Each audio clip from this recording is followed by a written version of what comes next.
नौकोट का शुमार सिंध के अहम तारीखी किलों में होता है। ये किला जिला मीरपुर खास के शहर नौकोट से 3 किलोमीटर के फासले पर वाक़ है और यहीं से मुल्क के सबसे बड़े सहरा थर का आगाज होता है। ये किला सिंध के तालपुर हुक्मरानों ने 1814 में तामीर किया था। नौकोट किला छोटा सा है। ये 18वीं सदी में मीरों ने बनवाया था।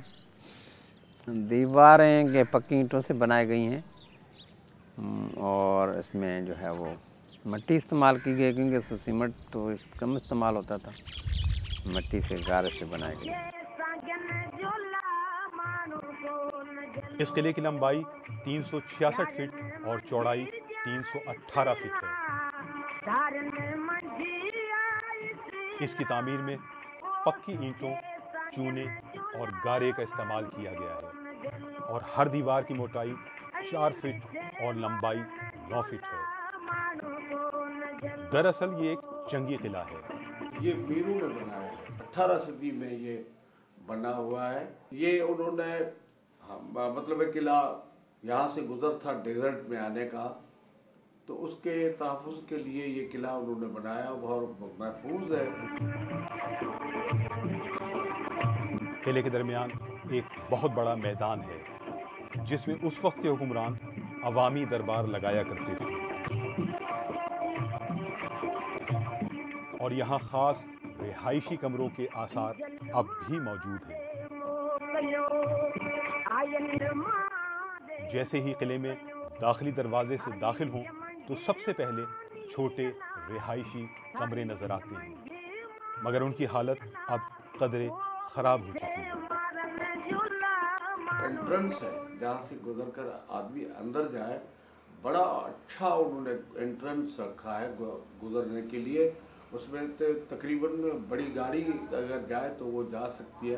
तो ये भी ख्याल होगा लोगों का कि भाई हाथी पर सवार होकर आदमी जाए तो जा सके, तो इतना बड़ा उसका गेट है। वो गेट के अंदर आप जाएंगे तो बिल्कुल वो एक कार्नर निकलेगी, उस कार्नर से होकर फिर आप अंदर जाएंगे तो बड़ा अंदर दालान है और बहुत सारी वो छोटी छोटी उनकी मतलब कुटिया नहीं लेकिन वो कमरे जैसे हों वो बने हुए हैं, लेकिन उन कमरों पर कोई भी लोहा या लकड़ी का कोई भी वो नहीं काम है। ईंटों से ऊपर से ये कमान की तरह उन्होंने बनाया। किले के अंदर का मंजर खासा दीदाजेब है। किले के ऊपर चढ़ने के लिए दो अतराफ से सीढ़ियां बनाई गई हैं। सूरज गुरूब होने के औकात में किले के ऊपर से जो मंजर नजर आता है उससे इंसान की रूह तक सरशार हो जाती है। यहाँ ताहद निगाह सब्जा ही सब्जा है। सहराई टीले भी हरियाली से मुकम्मल तौर पर ढके हुए हैं और वो ऐसा दिलफरेब नज़ारा पेश करते हैं कि इंसान खुद को वादी कश्मीर में महसूस करता है और दिल करता है कि घंटों किले का ये खूबसूरत नज़ारा चलता रहे, देखने वाला इन्हीं मंजरों में खो जाए। आसार कदीमा की अदम दिलचस्पी की वजह से आहिस्ता आहिस्ता ये किला अपनी शनाख्त खो रहा है। किले के ऊपरी हिस्से में जगह जगह बड़े बड़े गड्ढे पड़ गए हैं। ऐसा लगता है कि दीवार का ऊपरी हिस्सा मैनहोल की तरह खुला हुआ है और किसी वक्त भी ये दीवार गिर के दो हिस्सों में तकसीम हो जाएगी। हुक्काम का कहना है कि बारिशों के बाइस किले की दीवारों की हालत सख्त खराब हो चुकी है। कंडीशन अच्छी है, इतनी बुरी नहीं है वहाँ, लेकिन क्योंकि बारिशें पड़ती हैं तो ज़ाहिर नुकसान तो होते हैं।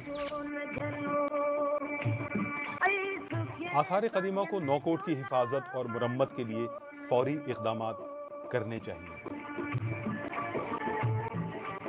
इस अहम और तारीख़ी वरसे की हिफाजत और तज़ीन व आराइश का मतलब ये है कि हम अपनी तारीख़ को महफूज करने में कामयाब हो गए हैं।